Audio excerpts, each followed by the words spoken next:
Assalamualaikum warahmatullahi wabarakatuh.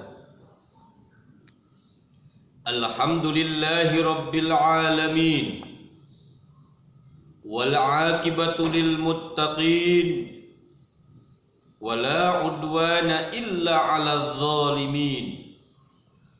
Asyhadu an la ilaha illallah wahdahu la syarika lah, wa asyhadu anna Muhammadan abduhu wa rasuluh.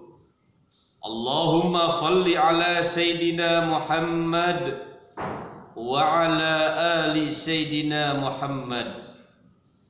Hadirin para pemirsa jamaah yang semoga dirahmati Allah, ma'asyiral muslimin rahimakumullah. Allah Subhanahu wa ta'ala menciptakan umat manusia yang sekarang kehidupan yang hidup di alam dunia ini, Allah Subhanahu wa ta'ala mengamanati, tidak lain tidak bukan memerintahkan kepada semua umat manusia yang beriman kepada Allah ini hanyalah satu, untuk melakukan ibadah sholat. Sholat merupakan kewajiban yang wajib, berbeda dengan kewajiban yang lain. Kalau kewajiban yang lain mungkin ada rukhsahnya, ada qodoknya. Misal puasa ada udzur bisa diqodok. Zakat tidak mampu, tidak masalah. Haji tidak mampu, tidak mesti harus melakukan ibadah haji kalau tidak mampu.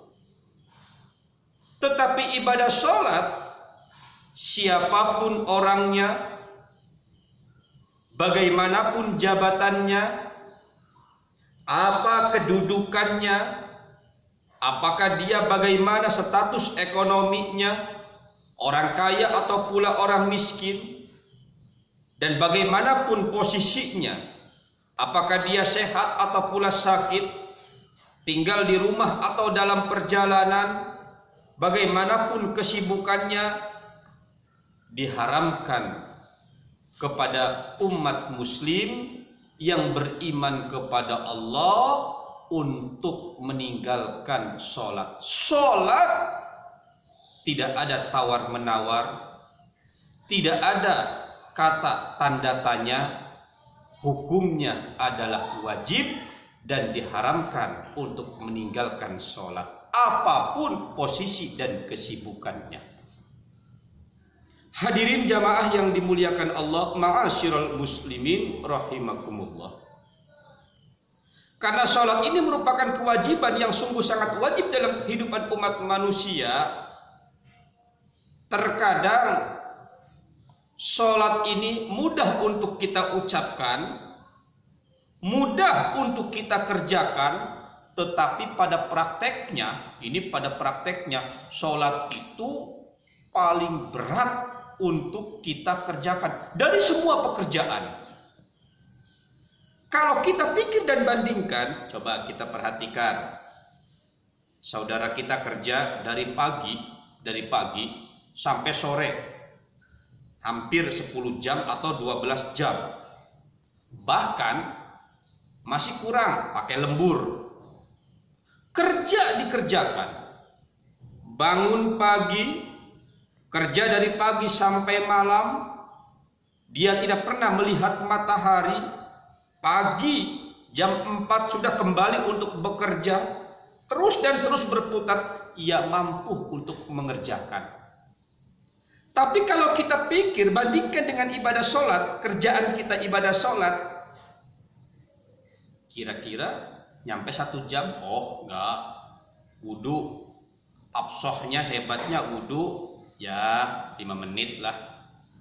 Bahkan kurang dari 5 menit, kita hitung saja 5 menit.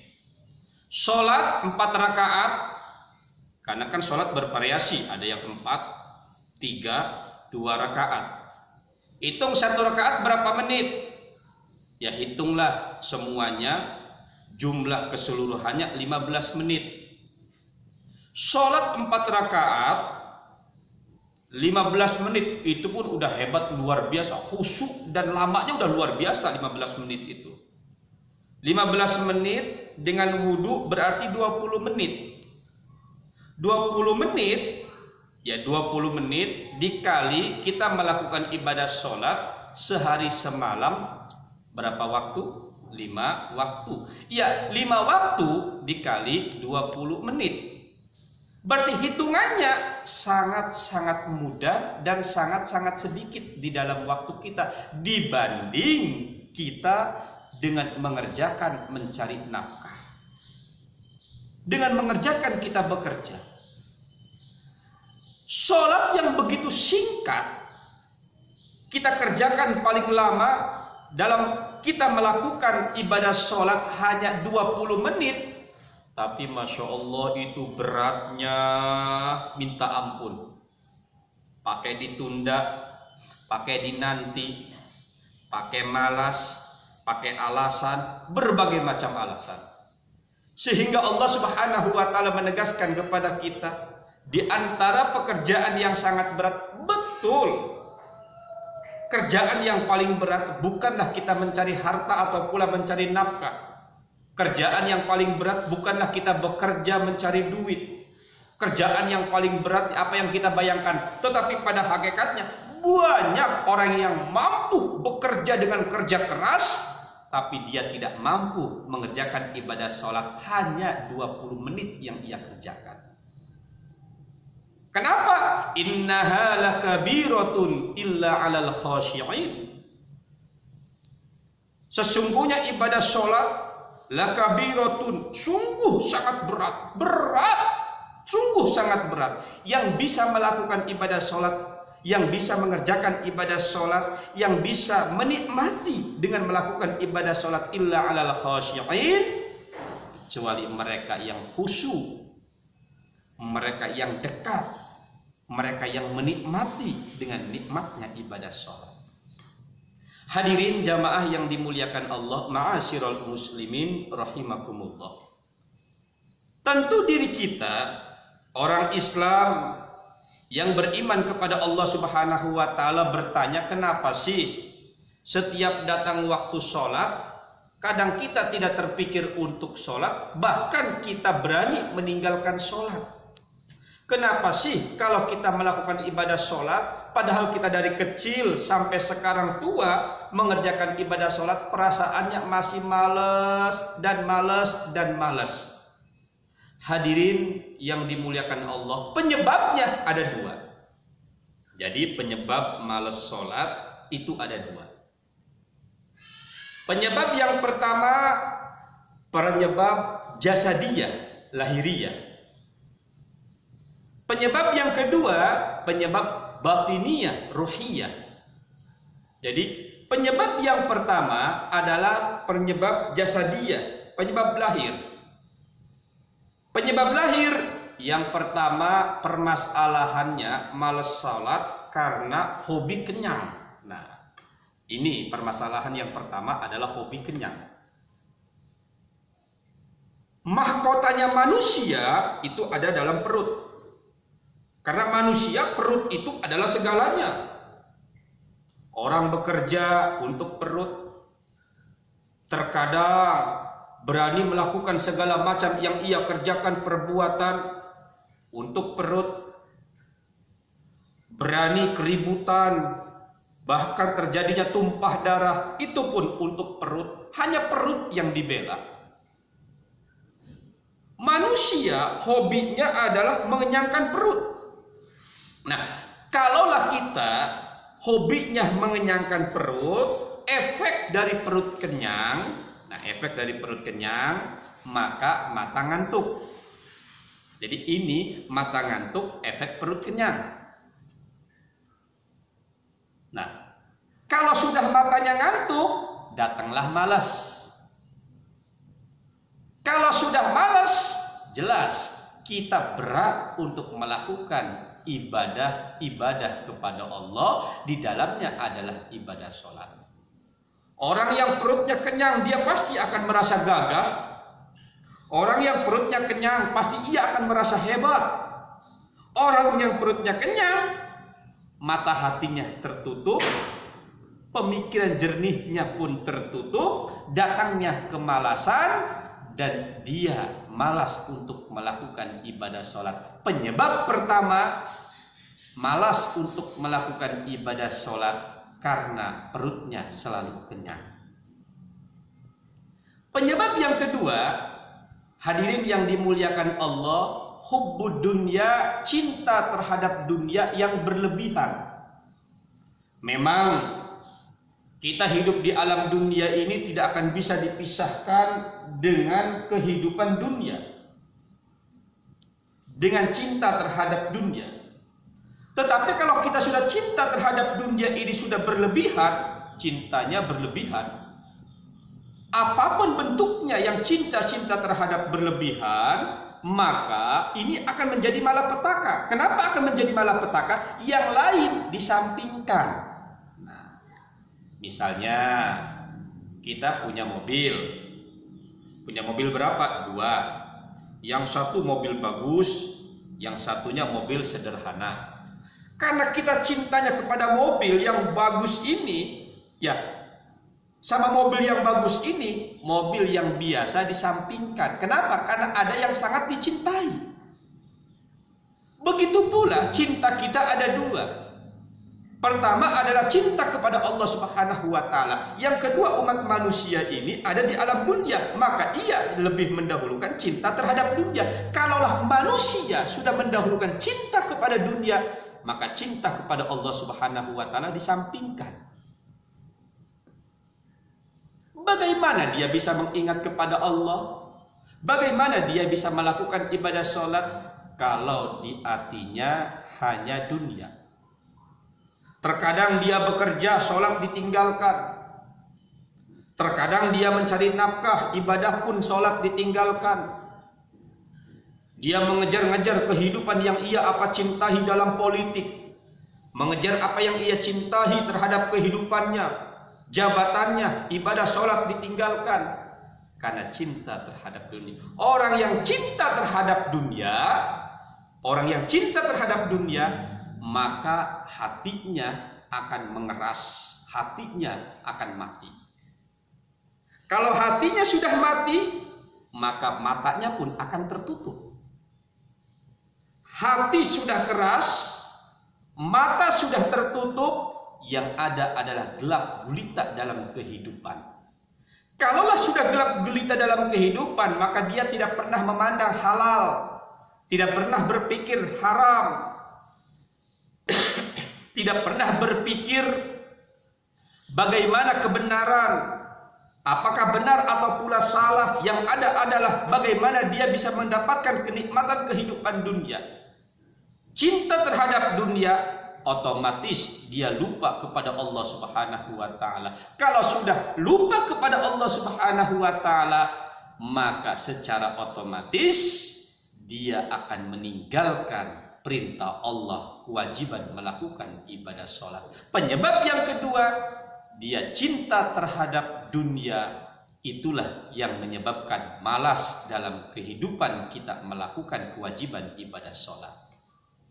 Hadirin jamaah yang dimuliakan Allah, ma'asyiral muslimin rahimakumullah. Penyebab yang kedua adalah penyebab ruhiyah. Masalah jiwa, masalah hati, masalah raga kita, jiwa kita, roh kita, kepribadian kita.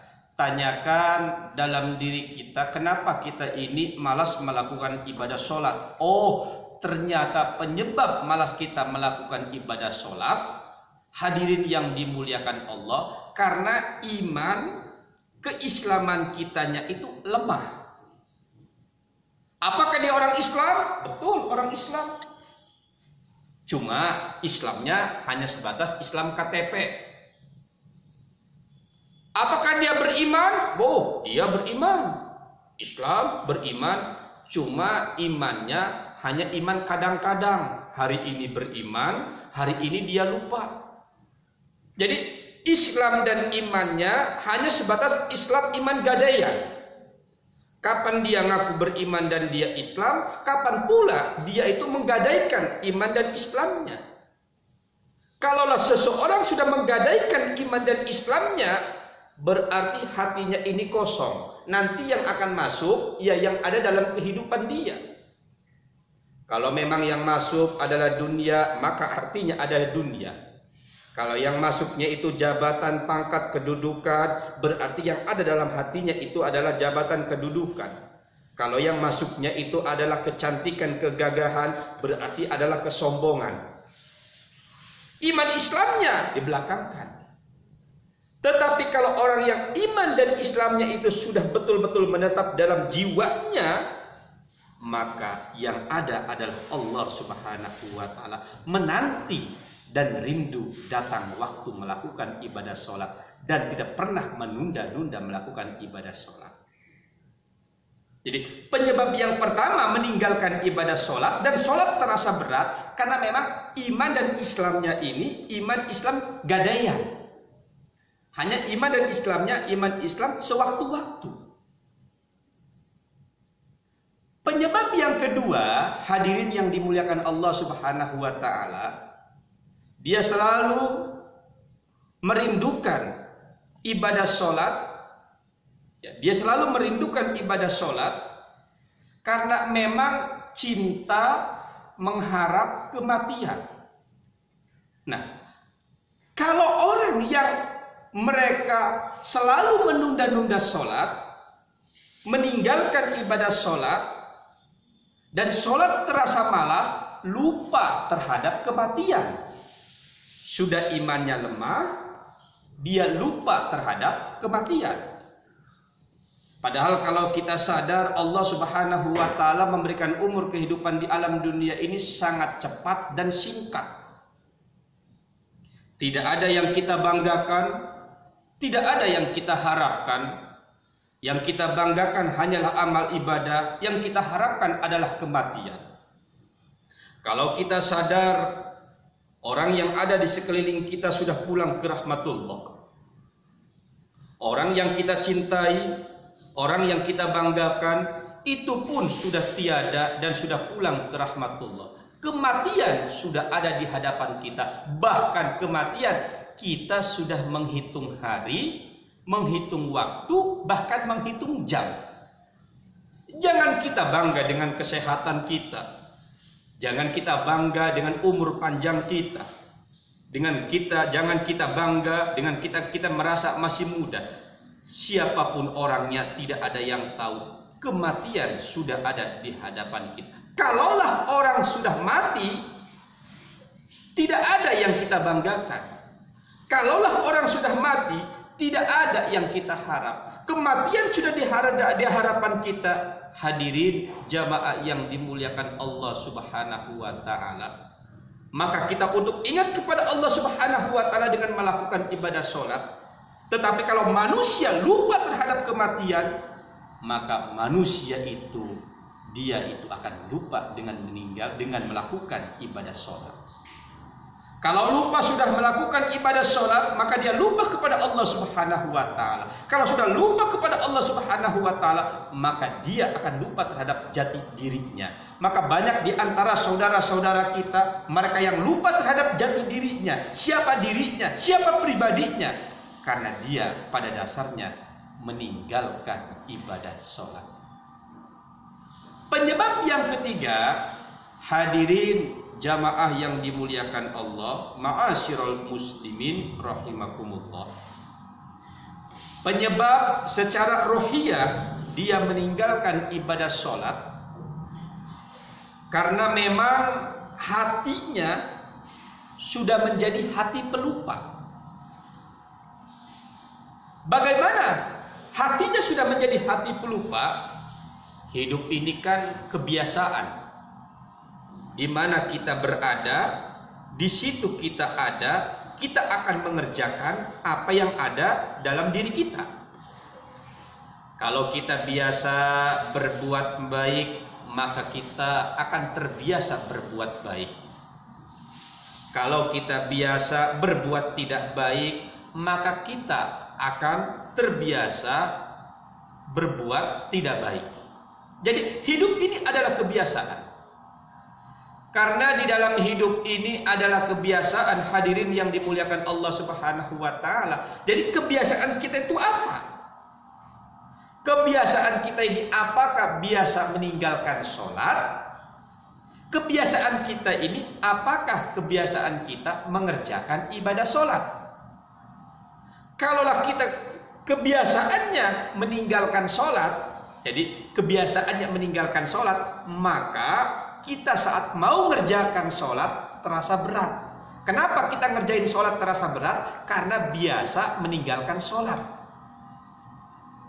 Tetapi sebaliknya, kalau kebiasaan kita, kebiasaan mengerjakan sholat, jadi kebiasaannya mengerjakan sholat, maka kebiasaan untuk meninggalkan sholat, maka meninggalkan sholat itu terasa berat. Kenapa meninggalkan sholat terasa berat? Karena kita biasa mengerjakan sholat. Berarti hidup di dalam hidup kita itu faktor kebiasaan. Kenapa kita ini selalu meninggalkan sholat, merasa berat di dalam melakukan ibadah sholat? Karena biasa meninggalkan ibadah sholat. Hadirin jamaah yang dimuliakan Allah, ma'asyiral muslimin rahimakumullah. Pekerjaan ibadah sholat yang sungguh sangat berat ini adalah lambang manusia. Jadi lambang manusia itu ada pada sholat. Karena sholat ini merupakan lambang manusia, maka manusia itu bisa dilihat. Oh, ini manusia yang baik, manusia yang tidak baik, manusia yang pura-pura, manusia yang nyata. Jadi kesemuanya bisa dilihat dari sholat. Sehingga Allah Subhanahu wa taala mempertegas kepada kita, A'udzubillahi minasyaitonir rajim. Bismillahirrahmanirrahim. Innal munafiqina yukhadi'una Allah wa huwa khadi'uhum. Innal munafiqina, sesungguhnya orang-orang munafik, yukhadi'una Allah wa huwa khadi'uhum. Mereka orang munafik, dia seraya dalam dirinya seolah-olah yang ia rasakan mereka itu menipu Allah. Wa huwa khadi'uhum, pada hakikatnya orang munafik itu bukan menipu Allah, tetapi orang munafik menipu dirinya sendiri. Kok seraya dia menipu Allah tetapi menipu dirinya sendiri? Terkadang orang munafik itu hidupnya adalah mereka itu bersandiwara, merasa di luar casing paling bagus, tapi sinyalnya paling jelek. Pegangnya handphone bermerek, tapi cuma casingnya doang. Itulah orang munafik. Jadi orang munafik, hadirin yang dimuliakan Allah, hidupnya selalu berpura-pura. Hidupnya selalu berpura-pura. Kelihatannya baik, pada hakikatnya tidak baik. Kelihatannya ibadah, pada hakikatnya dia itu tidak ibadah. Berbicara dia selalu mengatakan saya wong cilik, padahalnya dia memeras orang cilik. Itulah orang-orang munafik. Dia selalu berbicara saya akan abdikan diri saya kepada bangsa dan negara, tapi dia korupsi paling besar-besaran. Itulah orang munafik. Dia pikir dia paling hebat, dia menipu Allah, pada dasarnya menghancurkan dirinya sendiri dan menipu diri sendiri. Innal munafiqina yukhadi'una Allah wa huwa khadi'uhum. Terus bagaimana orang munafik?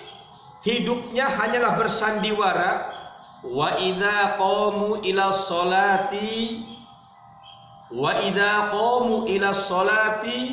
qamu kusala, dan apabila ia melakukan ibadah sholat, mereka berdiri penuh dengan kemalas-malasan. Datang suara adzan, berat. Mau berdiri, berat. Gelisah dan penuh dengan kegelisahan. Itulah orang-orang munafik. Yura'unan nas wala yadhkuruna Allah illa qalila.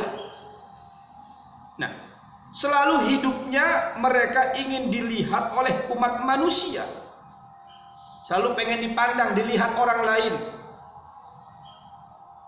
Wala yadhkurunallaha illa qalila, dan mereka orang-orang munafik tidak menyebut Allah, tidak ingat kepada Allah illa qalila, kecuali sedikit. Di dalam ayat ini, hadirin yang dimuliakan Allah Subhanahu wa taala, orang munafik hidupnya selalu berpura-pura, dia merasa dirinya paling hebat, padahal hakikatnya dia itu adalah paling hina. Dia menipu Allah, padahal hakikatnya adalah dia menipu diri sendiri. Dan yang jauh lebih besar lagi, orang munafik kalau mau ibadah sholat penuh dengan rasa berat, pura-pura dan terasa berat. Jadi kalaulah diri kita ini masih berat untuk melakukan ibadah sholat, pada hakikatnya diri kita adalah orang-orang munafik. Begitu pula kalau kita bersandiwara di dalam kita melakukan ibadah sholat, berarti pada hakikatnya diri kita ini bersandiwara dalam diri kita di hadapan Allah Subhanahu wa taala.